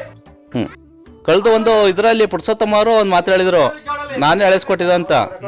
ಆ ವಿಷಯ ಅದು ನಾವೇ ಸ್ವತಃ ಅಮೌಂಟ್ ಹಾಕ್ಕೊಂಡು ಎಳೆಸ್ಕೊಂಡಿರೋಂಥದ್ದು ಪ್ರತಿಯೊಬ್ಬರೂ ಕೂಡ. ಸರ್, ಗ್ರಾಮದಲ್ಲಿ ಸಾರ್ವಜನಿಕರಿಗೆ ಲಭ್ಯವಿರುವ ಶಿಕ್ಷಣ ಆಗಿರ್ಬೋದು, ಆರೋಗ್ಯ ಆಗಿರ್ಬೋದು, ಹಾಗೂ ಸಾರಿಗೆ ವ್ಯವಸ್ಥೆ ಆಗಿರ್ಬೋದು, ಅದರ ಒಂದು ಮಾಹಿತಿಯನ್ನು ತಿಳಿಸೋದಾದ್ರೆ? ಸರ್, ಗ್ರಾಮದಲ್ಲಿ ಶಿಕ್ಷಣ ಅಂತ ಹೇಳಿದ್ರೆ ತೊಂದರೆ ಐತೆ ಮಕ್ಕಳಿಗೆ. ಇವಾಗ ನಮ್ಮ ಊರಲ್ಲಿ ಶಾಲೆ ಇಲ್ದಕ್ಕಂಥ ಕಾರಣದಿಂದ ಮಚ್ಚೂರಿಗೆ ಹೋಗ್ಬೇಕು. ಮಚ್ಚೂರಲ್ಲಿ ಹೋದರೆ ಒಂದು 5ನೇ ತರಗತಿ ಓದ್ತವೆ, 6ನೇ ತರಗತಿ. ಯಾಕೆ ಇಲ್ಲಿಂದ ಹೋಗ್ಬೇಕು ಅಂದ್ಬಿಟ್ಟು ನಾವು ಬೇರೆ ಬೇರೆ ಕಡೆಲ್ಲ ಸೇರ್ಸೋಗ್ಬಿಟ್ಟು ನಮ್ಮ ಮಕ್ಕಳು ನಾವು ಸ್ವಯಂ ಹಿಂಸೆಯಿಂದ ಹೊರಗಡೆನೇ ಬಿಡ್ತಾ ಇರೋದು. ಇಲ್ಲೇನು ತೊಂದರೆಯಿಂದ ಬಿಟ್ಟಿತ್ತಾ ಇಲ್ಲ, ಊಟ ತಿಂಡಿ ಅಂತೆಲ್ಲ. ಶಿಕ್ಷಣದಲ್ಲಿ ನಮ್ಗೆ ಯಾಕೆಂದ್ರೆ ತೊಂದರೆ ಅಂತ ಹೇಳಿದ್ರೆ ಇಲ್ಲಿಂದ ಮಚ್ಚೂರಿಗೆ ಹೋಗ್ಬೇಕು. ಬಟ್ ಮತ್ತೆ ಅಂಗನವಾಡಿ ಕಳಿಸ್ಬೇಕಾದ್ರೆ ಮಚ್ಚೂರಿಗೆ ಹೋಗ್ಬೇಕು. ಫಸ್ಟ್ನು ನಮ್ಮಲ್ಲಿ ಒಂದು ಇದು ಅಂಗನವಾಡಿ ಕಟ್ಟಬೇಕು ಅಂತ ಹೇಳಿದ್ರು ಜಮೀನು ಇರಲಿಲ್ಲ, ಮತ್ತು ಶಾಲೆ ಕಟ್ಟಬೇಕು ಜಮೀನು ಇರಲಿಲ್ಲ. ಮ್ಯಾಕ್ಸಿಮಮ್ ಒಂದು 86-87ರಲ್ಲಿ ಸ್ವಲ್ಪ ಜಮೀನಲ್ಲಿ ಇಸಿದ್ರು. ಆ ಜಮೀನು ಕೂಡ ಹಾಗೆ ಕೇಳಿ ಗಣಪತಿ ಮನೆಯಾಗಿ ಪೂಜೆ ಮಾಡ್ಕೊಂಡು ಬರ್ತಾಯಿದ್ರು. ಅದರಲ್ಲೇ ಶಾಲೆ ಸ್ಟಾರ್ಟಿಂಗ್ ಆಯಿತು. ಆ ಶಾಲೆ ಸ್ಟಾರ್ಟಿಂಗ್ ಆದಾಗ ನಂತರ ಶಾಲೆನೇ ಪ್ರಾರಂಭ ಆಗಿತ್ತು. ಒಬ್ಬರು ಟೀಚರ್ ಕೊಟ್ಟಿದ್ರು ನಮ್ಗಳವ್ರಿಗೆ. ಕೊಟ್ಟ ತಕ್ಷಣ ಅದೇ ಪಾಠ ಮತ್ತೆ ಚೆನ್ನಾಗಿ ನಡೀತಾ ಇತ್ತು. ಒಳ್ಳೆ ವಿದ್ಯಂತರ ಹುಡುಗರಾಗಿದ್ದು. ನಂತರ ಅದನ್ನೇ ಜಮೀನು ಇಲ್ಲದೆ ಕಾರಣಕ್ಕಾಗಿ ಮಾಲೀಕರು ಕಿತ್ಕೊಂಡ್ಬಿಟ್ರು. ಕಿತ್ತಾಗ ಮತ್ತೆ ಅದೇ ಸಾಧನ ಆ ಕಡೆ ಈ ಕಡೆ ನಮ್ಮ ಊರಲ್ಲಿ ಕೊಟ್ಬಿಟ್ಟು ಮತ್ತೆ ಇವತ್ತು ಕೂಡ ಬಂದಿದೆ, ಜಮೀನು ಕೊಟ್ಟಿದೆ. ಯಾಕಂತ ಹೇಳಿದ್ರೆ 2012ರಲ್ಲಿ ಏನೋ ಜಮೀನು ಕೊಟ್ಟಿದ್ರು. ಆ ಕೊಟ್ಟಿದ್ದ ದಾಖಲೆ ಕೊಟ್ಟು ನಮ್ಮ ಹತ್ರ ಅರ್ಧ ಐತೆ. ಎ ಪೇಪರ್ ಮತ್ತು ಬಿ ಪೇಪರು ಕೊಡ್ತೀವಿ ಅಂದ್ಬಿಟ್ಟು ಇಲ್ಲಿವರೆಗೂ ಕೊಟ್ಟಿಲ್ಲ. ಅದರಲ್ಲಿ ಕೂಡ ಇನ್ನೊಬ್ಬವ್ರಿಗೆ ಯಾರ್ಯಾರು ಬೇಕು ಅದರಲ್ಲಿ ಫಸ್ಟ್ ಡಿಪೆಂಡ್ಮೆಂಟ್ ಜಮೀನು ಕೊಟ್ಟಿದ್ದಾರೆ. ಆ ಹಕ್ಕಿ ಮತ್ತೆ ಕೊಟ್ಟಿದ್ದಾರೆ ಅವರು. ಅದು ಏನು ಹಕ್ಕಿ ಅಂತ ಕೊಟ್ಟಿದ್ದಾರೆ, ಸೇಮ್ ಟು ಒಂದು ಶಾಲೆ ಕಟ್ಕೊಳ್ಳೋಕ್ಕೆ ಅವ್ರು ಜಮೀನು ಕೊಟ್ಟಿಲ್ಲ, ಇನ್ನೊಬ್ರು ಕೊಟ್ಟಿದ್ದಾರೆ. ಏನಕ್ಕೆ ಕೊಟ್ಟಿದೆ ಅಂತ ಹೇಳಿದ್ರೆ ಹೇಳ್ತಾ ಇಲ್ಲ. ಅದು ಸ್ಕೆಚ್ ಕುಡಿ ಆಗಿದೆ. ಅದೇ ನಮ್ಮ ಶಾಲೆ ಮತ್ತು ಒಂದು ಅಂಗನವಾಡಿ ಲಾಸ್ಟ್ ಅಂಗನವಾಡಿ ಕಟ್ಕೊಳ್ಬೇಕಂತ ಕಳೆದ ಸರಿ ನಾವು 2023ರಲ್ಲಿ ಸಡ್ಡು ಹಾಕಿದೋ ಒಂದು ಗಣಪತಿ ದೇವಸ್ಥಾನ ಕಟ್ಬಿಟ್ಟು ಅದೇ ಅಂಗನವಾಡಿ ಬಿಟ್ಕೊಂಬಿಡೋ ಅಂತ. ಅದಕ್ಕೆ ನಾವು RF ಹತ್ರ ಕೊಡಿ ಹೋಗ್ಬಿಟ್ಟು ಲಾಸ್ಟ್ ಕಾಲ್ ಕಟ್ಟಿದ್ದೀವಿ. ಆ ಡಿಪಾರ್ಟ್ಮೆಂಟಲ್ಲಿ ಏನಾಯಿತು ಅಂತ ಹೇಳಿದ್ರೆ ಅವರು ನಾವು ಇಲ್ಲಿ ಊರಲ್ಲಿ ಕೂಡ ನಾವು ಹೋಗಿ ಕೇಳ್ದೋ, ಆಗಲಿಲ್ಲ. ಅದಕ್ಕೆ ಬೇಡ ಶಾಲೆ ಮಕ್ಕಳ ಬಗ್ಗೆ ಇನ್ನೂ ಏನು ಮಾಡಬೇಕು ಅಂತ ಇನ್ನೂ ಅಂತಿಮ ತೀರ್ಮಾನ ಆಗಿಲ್ಲ ಇಲ್ಲಿ. ಅದಕ್ಕೆ ಎಲ್ಲ ಹೊರಗಡೆ ಕಳಿಸ್ತಾ ಇದ್ದೀವಿ. ಈಗ ಮಚ್ಚೂರಲ್ಲಿ ಬಂದು ಕರೀತಾರೆ ಸರ್ಗಳು, ನಾವು ಎಷ್ಟು ಯಾರನ್ನ ಕಳಿಸ್ಬೇಕು ಆಗದಿದ್ದವರು ಅವ್ರು ಕಳಿಸ್ತಾ ಇದ್ದಾರೆ. ಒಬ್ಬೊಬ್ರು ಒಂದೆಲ್ಲ ಹೊರಗಡೆನೇ ಹೋಗ್ತಾರೆ. ಊರಲ್ಲಿ ಮ್ಯಾಕ್ಸಿಮಮ್ 100%ಅಲ್ಲಿ 75% ಎಲ್ಲನೇ ಹೊರಗಡೆ ಹೋಯ್ತಾರೆ. ಇದೇ ಹೊಸೂರಲ್ಲಿ ನಾವು ಕಳಿಸ್ತಾ ಇದ್ದೀವಿ ಎಲ್ಲ ಮಕ್ಕಳು. ಅದೇ ಮಕ್ಕಳು ಇಲ್ಲಿ ಓದ್ಬೋಯ್ತಲ್ಲ, ಸಂಸ್ಥೆ ಕಡೆಯಿಂದ ಗಾಡಿ ಕೂಡ ಕಳ್ಸಿಕೊಡ್ತಾ ಇದ್ದಾರೆ. ಅದೇ ನಮ್ಮೂರಲ್ಲಿ ಒಂದು ಶಾಲೆ ಇದ್ರೆ ಮಕ್ಕಳೆಲ್ಲ ಹೋಗ್ಬೇಕಾಯ್ತಾ, ಇಲ್ಲ ಅಥವಾ ಬಿ ಮಡಿಕೇರಿನೂ ಹೋಗ್ಬೇಕಾಯ್ತಾ? ಒಂದು 7th ಸ್ಟ್ಯಾಂಡರ್ಡ್ ಗಿಂತ ಇಲ್ಲಿ ಇದ್ರೆ ನಮ್ಮೂರಲ್ಲಿ ಒಂದು ಉನ್ನತಮ ಕೆಲಸ ನಡೆಯುತ್ತೆ. ತಂದೆ ತಾಯಿಗಳಿಗೂ ಇದು ಬೇಜಾರಿರಲ್ಲ, ಯಾಕಂದ್ರೆ ಮಕ್ಕಳು ಬರ್ತಾರೆ ಹೋಯ್ತಾರೆ ಹಾಗಾಗುತ್ತೆ. ಆ ಕಾರಣದಿಂದ ಶಿಕ್ಷಣದಿಂದಲೇ ತುಂಬಾ ತೊಂದರೆ ಇರೋದು ಗೋಳೂರಲ್ಲಿ, ಪಕ್ಕ ಇದೆ ಅದು. ಅದೇ ಅಲ್ಲದೆ ಅಂಗನವಾಡಿ ಮೇನು, ಅಂಗನವಾಡಿ ಬುಡ್ಮಠ ಅಂತ ಹೇಳಿದ್ರೆ ನಮ್ಮಲ್ಲಿ ಅಂಗನವಾಡಿ ಇಲ್ಲ, ಇಬ್ಬರೇ ಅಲ್ಲ ಒಬ್ಬರೇ ತಗೊಳ್ತಾ ಇರೋದು. ಮಚ್ಚೂರು ತಗೋತಾರೆ ಅವರು, ಮತ್ತೆ ಗೋಳೂರು ತಗೋತಾರೆ. ಗೋಳೂರು ಅಂಗನವಾಡಿ ಅಂತ ಹೇಳಿದ್ರೆ ಏನು ಹೇಳ್ತಾರೆ, ಅಲ್ಲೇ ಐತೆ. ಗೋಳೂರು ಸ್ಕೂಲ್ ಎಲ್ಲಿ, ಅಲ್ಲೇ ಐತೆ. ಅಲ್ಲಿ ಹೋದಾಗ ಇದು ಮಾತ್ರ ರಿಸಲ್ಟ್ ಮಾತ್ರ ಇರೋದು, 2 ಫೈಲ್ಗಳು ಮಾತ್ರ ಅಲ್ಲಿ ಬಿದ್ದಿರುತ್ತೆ, ಟೀಚರ್ಗಳಿರಲ್ಲ ಸ್ಕೂಲ್ಗೆ ಹೋದ್ರೆ. ನಮ್ಮ ಸ್ಥಳೀಕರಿಗೆ 75% ಏನು ನೇಮ ಐತೆ ಅದು ಕೊಡ್ಲೇಬೇಕು. ಸ್ಥಳೀಕರು ಒಬ್ಬ ಟೀಚರ್ ಹಾಕಿದಕ್ಕೆ ಇವತ್ತು ಏನು ಪ್ರತಿನಿಧಿಗಳು ಕೇಳ್ತಾರೆ ಅದಕ್ಕೆ ಕೊಡ್ತಾ ಇಲ್ಲ. ಮೀನ್ಸ್ ಸ್ಥಳೀಕರು ಕೊಡ್ಲೇಬೇಕಲ್ಲ ಒಂದು ಟೀಚರು, ಅದು ಕೊಡ್ತಾ ಇಲ್ಲ. ಆರೋಗ್ಯ ವ್ಯವಸ್ಥೆಯಲ್ಲಿ ಅಂತ ಹೇಳಿದ್ರೆ ನಮ್ಮಲ್ಲಿ ಇವಾಗ ಎಲ್ಲರೂ ಬರ್ತಾ ಇದ್ದಾರೆ, ಪರವಾಗಿಲ್ಲ ಒಂದೊಂದು ಇದು ಮಾಡ್ತಾರೆ. ಆದ್ರೆ ಒಂದು ಡಾಕ್ಟರ್ಗಳನ್ನ ನಮ್ಮ ಇಲ್ಲಿ ಸಹಜ ಮಾಡಬೇಕು. ರಾತ್ರಿ ಹೊತ್ತಲ್ಲಿ ಏನಾದ್ರು ಪ್ರಾಬ್ಲಮ್ ಆದ್ರೆ ಕಷ್ಟ ಆಗುತ್ತೆ, ತಿರ್ಗಾ ಕೇರಳಕ್ಕೆ ನಾವು ಹೋಗ್ಬೇಕು. ಒಳ್ಳೆ ಸರ್ಜನ್ ಒಂದು ಹಾಕೊಟ್ರೆ ನಮ್ಮಲ್ಲಿ ಒಳ್ಳೆಯದು. ಸಾರಿಗೆಲಿ ಬಸ್ಸಲ್ಲಿ ಅಂತ ಹೇಳಿದ್ರೆ ಅದು ಏನು ಸಿದ್ದರಾಮಯ್ಯ ಅವರ ಒಳ್ಳಿಗೆ ಬರ್ಬೇಕಾದ್ರೆ ರಸ್ತೆನೇ ಸರಿಲ್ಲ. ರಸ್ತೆ ಇದ್ರೆ ಅವರು ಬರ್ಬೋದು. ಗುಂಡ್ರೆಗಿಂಟ ಹೋದ್ ಗುಂಡ್ರೆಯಿಂದ 7 ಕಿಲೋಮೀಟರ್ ಇದೆ ರಸ್ತೆಗೆ ಇಲ್ಲಿ ಬರ್ಬೇಕಾರೆ. ಶಾಲೆ ಮಕ್ಕಳು ಬರ್ಬೇಕಾದ್ರೆ ತುಂಬಾ ಆಟ ಗೀಟ ಮಾಡ್ಕೊಂಡು ಹೋಯ್ತಾರೆ. ಅದು ಆ ಥರ ರಸ್ತೆ ಕ್ಲೀನಿಲ್ಲ. ನಾವು ಅದು ಅರ್ಜಿ ಹಾಕ್ಬೇಕಾದ್ರು ಅದ್ರಲ್ಲಿ ನಮ್ದಲ್ಲಿ ಇದ್ದಿದೆ. ರಸ್ತೆ ಇದ್ದಿದ್ರೆ ಬರ್ತಾರೆ, ರಸ್ತೆ ಇಲ್ಲ, ಅದರಿಂದ ನಾವು ಅದನ್ನ ಬಗ್ಗೆ ಹೇಳಕ್ಕೆ ಸಾಧ್ಯವಿಲ್ಲ. ಇನ್ನೊಂದು ಸಾರಿ 2ನೇದು ಏನಾಗಿದ್ದಾರೆ, ಹಾಸ್ಪಿಟಲ್ ದೊಡ್ಡ ಹಾಸ್ಪಿಟಲ್ ಕೊಟ್ಟಿದ್ದಾರೆ ಅಲ್ಲಿ DB ಕೋಪೆಲಿ. ಆದ್ರೆ ಡಾಕ್ಟರ್ಗಳಿಲ್ಲ, ಸಿಸ್ಟರ್ಗಳಿಲ್ಲ. ತುಂಬೆ ಅಂಶ ಎಷ್ಟು ಟೈಮ್ ಆದ್ರೆ ನಾವು ಗಾಡಿ ಮಾಡ್ಕೊಂಡು ಕೋಟೆಗೆ ಹೋಗ್ಬೇಕು, ಮೈಸೂರು ಹೋಗ್ಬೇಕು. ಇಷ್ಟು ದೊಡ್ಡ ಹಾಸ್ಪಿಟಲ್ ಊಟ ಅಷ್ಟು ದೂರ ಹೋಗ್ಬೇಕಾದ ಅವಶ್ಯಕತೆ ಇದೆ ಏನೂ ಇಲ್ಲ. ಮಾಡೋರು ಅಷ್ಟೇ. ಆಂಬುಲೆನ್ಸ್ ಕೊಟ್ಟಾರೆ, ಆಂಬುಲೆನ್ಸ್ ಇದೆ, ಎಲ್ಲಾನು ಇದೆ. ಡಾಕ್ಟರ್ಗಳಿಲ್ಲ, ಸಿಸ್ಟರ್ಗಳಿಲ್ಲ. ಯಾರೋ ಇರ್ತಾರೆ, ಹೋದ್ರೆ ಏನಾರು ಗೊತ್ತಾ ಮಾತ್ರ ಕೊಟ್ಕೊಡ್ತಾರೆ ಅಷ್ಟೇನೆ. ಅಷ್ಟು ಬಿಟ್ಮೇಲೆ ಏನೂ ಇಲ್ಲ. ಎಷ್ಟು ಅದರಿಂದ ದೊಡ್ಡ ತುಂಬ ಹಿಂಸೆ ಸರ್ ಇಲ್ಲಿ. ಅದು ಬಿಟ್ಟು ಗೋಳೂರು ಸರ್ ಶಾಲೆ ಆಗ್ಲೇಬೇಕು ಸರ್, ದಯವಿಟ್ಟು ನೀವು ಸ್ವಲ್ಪ ಇದು ಮಾಡಿ. ಶಾಲೆ ಆಗ್ಲೇಬೇಕು. ಶಾಲೆ ಕಟ್ಟಾಟಕ್ಕೆ ಎಲ್ಲ 3 ಸತಿ ಸ್ಯಾಂಕ್ಷನ್ ಆಗಿದೆ. ಆದ್ರೂ ಇಲ್ಲಿ ಫಾರೆಸ್ಟ್ ಇಲಾಖೆಯವರು ಬಿಡ್ತಾ ಇಲ್ಲ. ಏನೇ ಕೆಲಸ ಬಂದರೂ ಬಿಡ್ತಾ ಇಲ್ಲ.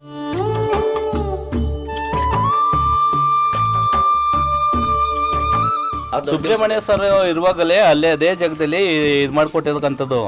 ಟ್ರೆಂಚ್ ಬರೋಕ್ಕಿಂತ ಮುಂಚೆನೆ ಆ ಜಮೀನು ನಮ್ಗೆ ಅಂತ ಕೊಟ್ಟಿದ್ದು ಊರಿಗೆ. ಇವಾಗ ಅವರೇ ಅಪ್ಡೇಟ್, ನಾನು ಆವಾಗಲೇ ಹೇಳಿದ್ರು ಒಂದ್ಸರಿ ಅಪ್ಡೇಟ್ ಇನ್ನೊಬ್ರು ಸೆಲೆಕ್ಷನ್ ಆಗಿದೆ. ಅದಂಗೆ ಮಾಡಿದ್ರು.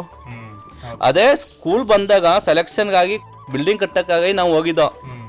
ಇನ್ನೊಬ್ರು ನಮ್ಮ ಚಿಕ್ಕಪ್ಪ ಇದ್ರು, ಅವರು ತಿರೋಗ್ಬಿಟ್ಟಿದ್ದಾರೆ. ಅವರು ಮತ್ತೆ ವೆಂಕಟೇಶ್ವರ ಅಂದ್ಕೊಂಡಿದ್ರು, ಅವ್ರು ಓಡಾಡಿದ್ರು. ಪಕ್ಷ ಇದಂಗೆ ಇರಲಿ, ಊರಲ್ಲಿ ಎಲ್ಲ ಒಂದು ಅಂದ್ಕೊಂಡಿದ್ದೀವಿ ನಾವು. ಆಗಿರುವಾಗಲೇ ಇವ್ರದ್ದು ಮಾಡಲಿಲ್ಲ. ಈಗ ಅವ್ರಿಗೆ ಸ್ಕೆಚ್ ಕೂಡ ಜಮೀನು ಕೊಟ್ಟಿದ್ದಾರೆ. ಸಾಲಿಗೆ ಒಂದು ದಾಖಲಾತಿಗೆ ಕಟ್ಟಕ್ಕೆ ಇವ್ರಿಗೆ ಎಲ್ಲೆಲ್ಲಿ ಹೋಗ್ಬೇಕಂತ ನಮ್ಗೆ ಅರ್ಥ ಆಯ್ತಾ ಇಲ್ಲ. ಸರ್, JJM ತಮ್ಮ ಗ್ರಾಮದಲ್ಲಿ ಯಾವ ಹಂತದಲ್ಲಿದೆ? ಜನರಿಗೆ JJM ಮಿಷನ್ನಿಂದ ಶುದ್ಧ ಕುಡಿಯುವ ನೀರು ಸಿಗ್ತಾ ಇದೆಯಾ? ಅದ್ರ ಬಗ್ಗೆ ತಿಳಿಸೋದಾದ್ರೆ. JJ ಅಂತ ಹೇಳಿದ್ರೆ ನಾನು ಆವಾಗಲೇ ಹೇಳಿದ್ದೆ, ಒಂದು JJ ಇದ್ಲಿ. ಮತ್ತೆ ನಮಗೆ ಪೈಪ್ಲೈನ್, ಹಳೆ ಪೈಪ್ಲೈನ್ ಮಾತ್ರ ನಮ್ಮ ಗೋಳೂರಲ್ಲಿ ಇರೋದು. ಮತ್ತು ಡಿಗುಪ್ಪೆ ಪಂಚಾಯತ್ಲಿ ಏಕದೇಶ 90% ಆಗಿದೆ, ಗೋಳೂರು ಮಾತ್ರ ಆಗಿಲ್ಲ. ನೀರು ಮಾತ್ರ ಹಳೆ ಪೈಪ್ಲೈನ್ ನೀರಲ್ಲಿ ತಗೊಳ್ತಾ ಇದ್ದೀವಿ. ಮತ್ತು ಮನೆಗೆ ಎಳೆಸ್ಕೊಂಡಿರ್ತಕ್ಕಂಥದ್ದು ಸಹಾಯ ಇದರಿಂದ ತಗೊಂಡಿರೋದು. ಮತ್ತು ಇದರಲ್ಲಿ ಅವರು ಇಂದ ನಮಗೇನು ಆಗಿಲ್ಲ. ಗೋಳೂರಿಗೇನು ಆಗಿಲ್ಲ ಸರ್, ಗೋಳೂರಿಗಾಗಿಲ್ಲ. ಗೋಳೂರು ಆಡಿಗೆ ಆಗಿದೆ, ಮುಚ್ಚೂರಾಗಿದೆ. ಗೋಳೂರಿಗಂತಲೂ ಏನೂ ಆಗಿಲ್ಲ. ಈ ಫಸ್ಟ್ ಆಗಿದೆ ನೋಡಿ, ಅದನ್ನೇ ಇವರು ಆಗಿದೆ ಅಂತೇಳಿ ಇದು ಮಾಡ್ಯಾರೆ. ಫಸ್ಟ್ ನಾವು ಮಾಡ್ಕೊಂಡೇವಿ ನೋಡಿ, ನಾವು ಮನೆಗೆ ನಾವು ಮಾಡ್ಕೊಂಡಿರೋದು. ಅವ್ರು ಏನು ಮಾಡಿಲ್ಲ, ಪಂಚಾಯತ್ ಮಾಡಿಲ್ಲ, ಸರ್ಕಾರನೂ ಮಾಡ್ಕೊಟ್ಟಿಲ್ಲ. ನಾವು ಅವ್ರ ಪೈಪ್ನಲ್ಲಿ ಮಾಡ್ಕೊಟ್ಟಾರೆ. ನಮ್ಮ ಸ್ವಂತವಾಗಿ ಮನೆಗೆ ನಾವು ಫುಲ್ಲು ನೋಡೋಕೆ ಮನೆಗಿಂತ ನಾವೇ ಆಡ್ಕೊಟ್ಟೇವಿ. ಹಾಂ, ಅದು ನಾವು ಮಾಡ್ಕೊಂಡೇವಿ. ಅದನ್ನೇನು ಮಾಡ್ಯಾರ ಅವರು, ನಾವು ಮಾಡೇವಿ ಅಂತೇಳಿ ಅವ್ರು ಬಿಲ್ ಮಾಡಿರ್ಬೋದು. ಅದು ಅಷ್ಟು ನಮ್ಮ ಗೋಳೂರಿಗೆ ಅದು ಏನೂ ಆಗಿಲ್ಲ. ಮತ್ತು ಸೂರು ಆಗಿದೆ, ಎಲ್ಲ ಆಗಿತ್ತು, ಗೋಳೂರಿಗೆ ಆಗಿಲ್ಲ. ಗೋಳೂರಲ್ಲಿ ಒಂದು ಮನೆ ಕೂಡ ಅಂತ ಆಗಿಲ್ಲ. ಲೈನು ಕೂಡ ಅದರಿಂದ ಬಂದಿಲ್ಲ. ಹಳೇದೇನಿತ್ತು ಅದೇ ಪೈಪ್ಲೈನು, ಅದರಲ್ಲಿ ಟ್ಯಾಂಕ್, ನಮ್ಮ ವಾಟರ್ ಟ್ಯಾಂಕ್ ಹೋಗುತ್ತೆ, ಅದರಲ್ಲಿ ಬರುತ್ತೆ, ಅದನ್ನೇ ಇರೋದು. ಅದೇ ರಿಪೇರಿನೇ ಇದೆ. ಪೈಪಲ್ಲಿ ಇತ್ತು, ಪೈಪಲ್ಲಿ ತಂದು ಇಳಿಸಿದ್ರು. ಆ ಪೈಪಲ್ಲಿ ಇವಾಗ ಏನೇನು ಮಾಡ್ಕೊಂಡಾರೆ ಅನ್ನೋದೇ ಗೊತ್ತೇ ಇಲ್ಲ. ಪೈಪಲ್ಲಿ ಫುಲ್ ಇಳಿಸಿದ್ರು ಕೆಲಸ ಮಾಡೋಕ್ಕಾಗಿ. ಕೆಲಸನೂ ಮಾಡಿಲ್ಲ, ಪೈಪಿನ ಏನಾಗೋದೇನಾದ್ರು ಪೈಪೇ ಕಾಣ್ತಾ ಇಲ್ಲ ಅಲ್ಲಿ. ಅದೇ ಇಂಜಿನಿಯರ್ನ ಕೇಳೋದಕ್ಕೆ ಪೈಪ್ ಐತೆ ನಾವು ಮಾಡಿಸ್ಕೊಟ್ಟಿ ಅಂತ ಒಂದ್ಸರಿ ಹೇಳಿದ್ರು.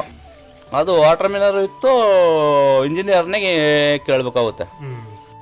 ಚಟುವಟಿಕೆಗಳು ಸರ್ ಇಲ್ಲಿ ನಮ್ಗೆ ಇದು ಯಾರೇ ಫೋನ್ ಮಾಡ್ರು ಸರ್, ಏನೇ ಆದ್ರೂ ಫೋನ್ ಮಾಡಿದ್ರು ಕೂಡ ಫೋನ್ ಎತ್ತಲ್ಲ ಸರ್ ಅವರು. ಈಗ ನಿಮ್ಗೆ ಹೇಳಿಲ್ಲ, ಬೇದ ನೈಟ್ ಇಲ್ದೆ ತಿಂಗಳು 3 ಆಯ್ತು ನೈಟ್ ಇಲ್ದೆ, ಏನೇ ಫೋನ್ ಮಾಡ್ರು ಫೋನ್ ಎತ್ತಲ್ಲ, ಎಲ್ಲೇ ಉನಿ ಅಲ್ಲೇ ಉನಿ, ಕಾಡು ಬರೋಕ್ಕಾಗಲ್ಲ. ಇದೇ ಸಮಸ್ಯೆ, ಭಾಳ ಹಿಂಸೆ ಸರ್ ಅದು. ಅದನ್ನು ತುಂಬ ಅದು ದಯವಿಟ್ಟು ನೀವು ಸ್ವಲ್ಪ ಅದನ್ನ ಅವ್ರಿಗೆ ಸ್ವಲ್ಪ ಹೇಳಿ, ಅವ್ರಿಗೂ ನಮ್ಗೆ ತಂದು ನಮ್ಗೆ ಸ್ವಲ್ಪ ರೆಡಿ ಮಾಡಿಸ್ಕೊಡಿ. ಅದಾರು ಸರ್, ನರೇಗಾ ಚಟುವಟಿಕೆಗಳು ತಮ್ಮ ಗ್ರಾಮದಲ್ಲಿ ಯಾವ ರೀತಿ ಕಾರ್ಯನಿರ್ವಹಿಸ್ತಾ ಇದ್ದಾವೆ? ನರೇಗಾ ಚಟುವಟಿಕೆಗಳಿಂದ ತಮ್ಮ ಗ್ರಾಮ ಅಭಿವೃದ್ಧಿ ಹಂತವನ್ನು ತಲುಪ್ತಾ ಇದೆಯಾ? ಅದ್ರ ಬಗ್ಗೆ ಹೇಳೋದಾದ್ರೆ.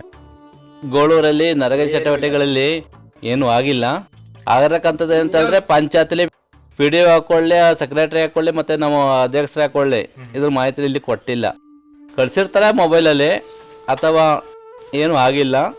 ಬಟ್ ಅದಲ್ಲದೆ ಈ ಸರಿ ಅಂತ ಅಮೌಂಟ್ ಇಲ್ಲದೆ ಕಾರಣದಾರನೂ ಇರ್ಬೋದು, ಅಥವಾ ಕಳ್ಸರಿ ಇದು ಮಾಡಿರೋ ನಮ್ಗೆ ಗೊತ್ತಿಲ್ಲ, ಹೇಳಿಲ್ಲ. ಇಲ್ಲ ಸರ್, ಅವರಿಂದ ಇಲ್ಲಿ ಈ ಸತಿ 5 ವರ್ಷದಿಂದ ಈ ಕಡೆಗೆ ಇಲ್ಲಿ ಏನು ಕೆಲಸನೂ ಆಗಿಲ್ಲ. ಅಮೌಂಟ್ ಸರ್ಕಾರ ಕೊಟ್ಟದ್ದು ಏನು ನಮ್ಗೆ ಗೊತ್ತಿಲ್ಲ. ಒಟ್ಟೊಳಗೆ ನಮ್ಮ ಗ್ರಾಮದಿಂದ ಈಗ ನಾವೇ ನೀವೆಲ್ಲ ಶೌಚಾಲಯಕ್ಕೆ ಅರ್ಜಿ ಹಾಕಿ ಕೆಲಸ ಮಾಡಿದ್ದೀವಿ, ಕೆಲಸ ಮುಗಿಸಿ ಅರ್ಜಿ ಹಾಕಿ 5 ವರ್ಷ ಆಯ್ತು. ಈಗ ನಾವು ಹಾಕಿದ್ದೀವಿ, ಇವ್ರು ಹಾಕಿ ನೋಡಿ ಎಲ್ಲ ಮನೆ ಕೆಲಸ ಮುಗಿಸಿರೋದೆ, ಇದುವರೆಗೂ ಏನೂ ಇಲ್ಲ. ನಾವು ಕೇಳಿ ಸಾಕಾಗ್ಬಿಡ್ತು, ಅವ್ರು ಏನೂ ಕೊಡ್ತಾ ಇಲ್ಲ. ಈಗ ಮನೆ ಕೆಲಸ ಮಾಡಾರೆ, ಎಷ್ಟೋ ಜನ ಮನೆ ಕೆಲಸ ಮಾಡಿ ಸ್ವಲ್ಪ ಮಾಡಾರೆ, 1 ಬಿಲ್ ಕೊಟ್ಟಾರೆ, ಇನ್ನು 2 ಬಿಲ್ 3 ಬಿಲ್ ಸಿಗಲೇಬೇಕು. ಇಲ್ಲ ಆಡಲ್ಲಿ ಕೆಲಸ ಮಾಡಾರೆ, ಅವ್ರಿಗೂ ಅಷ್ಟೇ 1 ಬಿಲ್ ಕೊಟ್ಟಾರೆ, 2 ಬಿಲ್ ಕೊಟ್ಟಾರೆ, ಇನ್ನು ಅದಾಗಿಲ್ಲ ಇದಾಗಿಲ್ಲ, ಹಣ ದುಡ್ಡು ಬಂದಿಲ್ಲ, ಜಿಲ್ಲಾ ಪಂಚಾಯತಿನ ಕಳಿಸಿಲ್ಲ, ನಾವೇನು ಮಾಡೋಕ್ಕೈತೆ ಅಂತ ಅದನ್ನೇ ಹೇಳ್ತಾರೆ, ಅದು ಬಂದಿಲ್ಲ. ಇಲ್ಲಿ ಯಾವ ಕೆಲಸನೂ ಇಲ್ಲಿ ಕೊನೆ ಹೊಸ ಇಲ್ಲ, ಪಂಚಾಯತಿಲಿ ಇಲ್ಲಿ ಪೂರ್ಣ ಆಗಿ. ಸರ್, ಪ್ರಸ್ತುತವಾಗಿಯೂ ಸಹ ತಮ್ಮ ಗ್ರಾಮದಲ್ಲಿ ಇನ್ನೂ ಏನೆಲ್ಲ ಸಮಸ್ಯೆಗಳು ಕಾಡ್ತಾ ಇದೆ, ಜೊತೆಗೆ ಮುಂದಿನ ದಿನಗಳಲ್ಲಿ ಇನ್ನೂ ಏನೆಲ್ಲ ಅಭಿವೃದ್ಧಿ ಕಾರ್ಯಗಳು ತಮ್ಮ ಗ್ರಾಮದಲ್ಲಿ ಜರುಗಬೇಕು, ಅದ್ರ ಬಗ್ಗೆ ತಿಳಿಸೋದಾದ್ರೆ. ನಮ್ಗೆ ಮುಂದಿನ ಬಗ್ಗೆ ಸರ್ ಅಂದ್ರೆ ನಮ್ಗೆ ಇಲ್ಲಿ ಶಾಲೆ ರೆಡಿ ಆಗಿರಬೇಕು, ಅಂಗನವಾಡಿ ರೆಡಿ ಆಗಿರಬೇಕು, ಅಂಗನವಾಡಿ ಹುಡುಗರಿಗೆ ಶೌಚಾಲಯ ರೆಡಿ ಇರಬೇಕು, ಕುಡಿಯೋ ನೀರಿನ ಹುಡುಗರಿಗೆ ರೆಡಿ ಇರಬೇಕು. ಈ ರಸ್ತೆಗಳನ್ನ ನಮ್ಗೆ ರೆಡಿ ಮಾಡಿಕೊಡ್ಬೇಕು. ಕೆಲವು ಬಡವ್ರಿಗೆ ಮನೆ ಕಟ್ಟೋಕ್ಕೆ ಎಲ್ಲ ಅವಕಾಶ ಕೊಟ್ಟಾರೆ, ಆ ಮನೆನ ಬಡವ್ರಿಗೆ ಮನೆ ಇನ್ನು ನಿರ್ಮಾಣ ಆಗಬೇಕು. ಇಷ್ಟು ಕೆಲಸ ಅವ್ರು ಮಾಡ್ಕೊಡ್ಬೇಕು ಸರ್ ಮುಂದಿನ ದಿನದಲ್ಲಿ. ಆಮೇಲೆ ಜಮೀನಿಗೆ ಸಾಗುವಳಿಗೆ ಸರ್ ಹಾಗೆ ಈಗೊಂದು 20 ವರ್ಷ ಹತ್ರ ಆಯಿತು.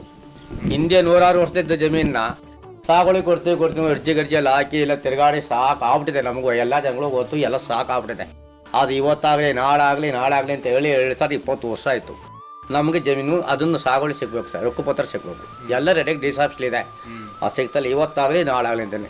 ಈಗ ನಮ್ಗೆ ಅದು ಸಿಕ್ಕದು ನಾವು ಏನಾರು ಮಾಡೋದು. ಈಗ ಫಾರೆಸ್ಟವ್ರು ಬಂದು ಏನು ಫಾರೆಸ್ಟ್ ಇಲಾಖೆಯವ್ರು ಬಂದು ಏನು ಗಲಾಟೆ ಮಾಡಿದ್ರೆ ನಮ್ಗೆ ಹಕ್ಕುಪತ್ರ ಅದ ಅಂತಾರು ಹೇಳ್ಬೋದು ಸರ್. ಇವಾಗ ನಮಗೇನೂ ಇಲ್ಲ, ಅವ್ರಿಗೆ ಹೋಗಿಂದ ನಮ್ಗೆ ಹೋಗ್ಬೇಕು, ಆ ಲೆವೆಲ್ ಆಗಿವೆ. ಈಗ ಅವ್ರು ಅಷ್ಟೇ ಬಂದು ಗಲಾಟೆ ಮಾಡ್ತಾರೆ. ಅವ್ರು ಗಲಾಟೆ ಮಾಡಿದಾಗ ಸರ್ ನೀವೇ ಗಲಾಟೆ ಮಾಡ್ತಾವೆ, 106 ವರ್ಷದಿಂದ ಇದ್ದಿದ್ದಲ್ವ ಅಂತ ಹೇಳ್ಬೋದು ಅಷ್ಟೇ. ಅಲ್ಲಿ ನಿಮ್ಗೆ ಏನೇ ತೋರಿಸಿ ಅಂತ ಕೇಳ್ತಾರೆ ಸರ್, ನಾವೇನು ತೋರ್ಸೋ, ಅದು ದೊಡ್ಡ ಹಿಂಸೆ ಆಗಿದೆ. ಅದು ನಮ್ಗೆ ರೆಡಿ ಆಗ್ಬೇಕು ಸರ್.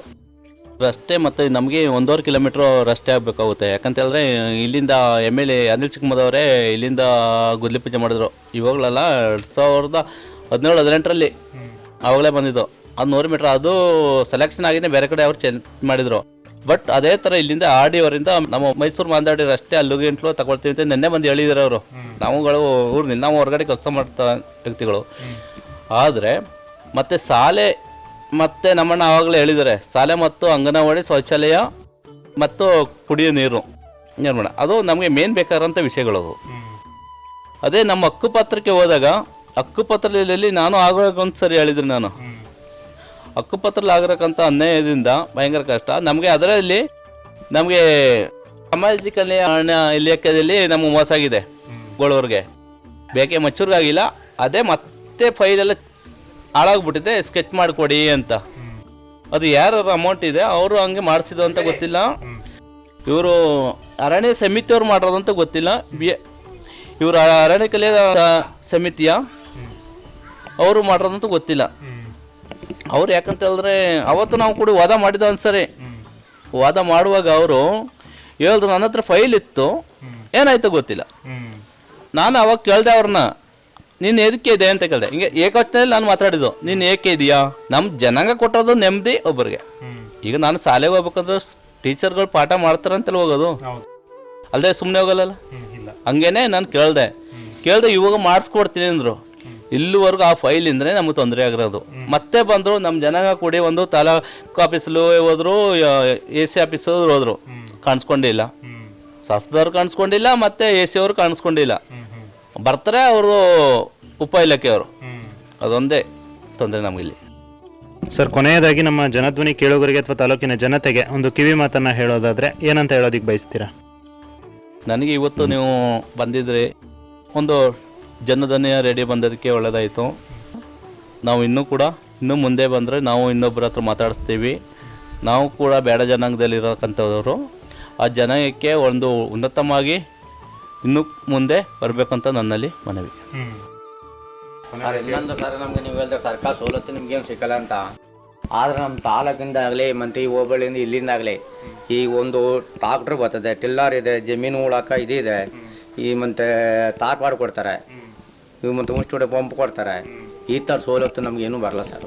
ಯಾಕೆಂದರೆ ನಾವು ತುಂಬ ದೂರದಿಂದ ಹೋಗೋದು, ಇಲ್ಲಿಂದ ತುಂಬ ದೂರದಿಂದ ಹೋಗೋನೊಳಗೆ ನಾವು ಇಲ್ಲಿ ಹೋಗಿ ಅಲ್ಲಿ ಅರ್ಜಿ ಹಾಕೋನೊಳಗೆ ಏನಾಗಿರ್ತಾರೆ, ಅವರು ಯಾರು ಸಂಬಂಧಪಟ್ಟವ್ರಿಗೆಲ್ಲ ಕೊಟ್ಟಿರ್ತಾರೆ. ಅವು ನಮ್ಗಾಯ್ತಪ್ಪ ಇದೆಲ್ಲ ತೀರೋಯ್ತು, ಇನ್ನು ನೆಕ್ಸ್ಟ್ ಬರೀ ನೆಕ್ಸ್ಟ್ ನಿಮಗೆಲ್ಲ ಅರ್ಜಿ ಹಾಕೊಡಿ ಅಂತ ಹಾಗೂ ನಾವು ಅರ್ಜಿ ಹಾಕಿರ್ತೀವಿ. ಅರ್ಜಿ ಹಾಕಿದ್ರು ಸರ್ ಅದು ನಮ್ಗೆ ಬರಲ್ಲ ಸರ್. ಅದು ಆ ಸೌಲಭ್ಯ, ಆ ಥರದ ಸವಲತ್ತು ಎಲ್ಲ ನಮ್ಮ ಪಂಚಾಯತಿನೇ ಭಾಳ ಇಲ್ಲ ಸರ್, ತೀರೋ ಕಮ್ಮಿ ಇದೆ.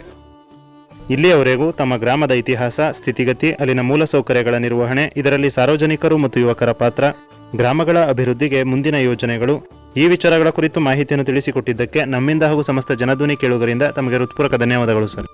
ನಮಸ್ಕಾರ ಸರ್.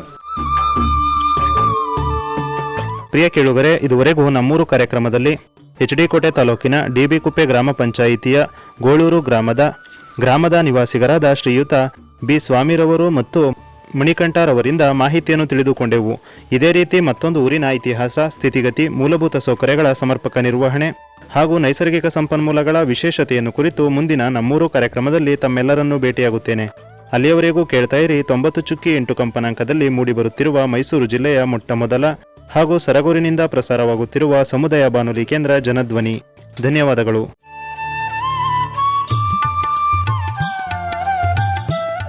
ಊರಿನ ಗತ ವೈಭವ ಹಾಗೂ ಇಂದಿನ ವಾಸ್ತವ, ಗ್ರಾಮದ ಇತಿಹಾಸ, ಅಭಿವೃದ್ಧಿ ಮತ್ತು ಸಮಸ್ಯೆಗಳ ಕುರಿತು ಚರ್ಚಿಸುವ ವಿಶೇಷ ಕಾರ್ಯಕ್ರಮ ನಮ್ಮೂರು. ಪ್ರತಿ ಶುಕ್ರವಾರ ಬೆಳಿಗ್ಗೆ 9:20 ಹಾಗೂ ಭಾನುವಾರ ಸಂಜೆ 6:50. ನಿಮ್ಮ ಊರ ಕಥೆ, ನಿಮ್ಮ ಜನಧ್ವನಿ 90.8 FM ನಲ್ಲಿ.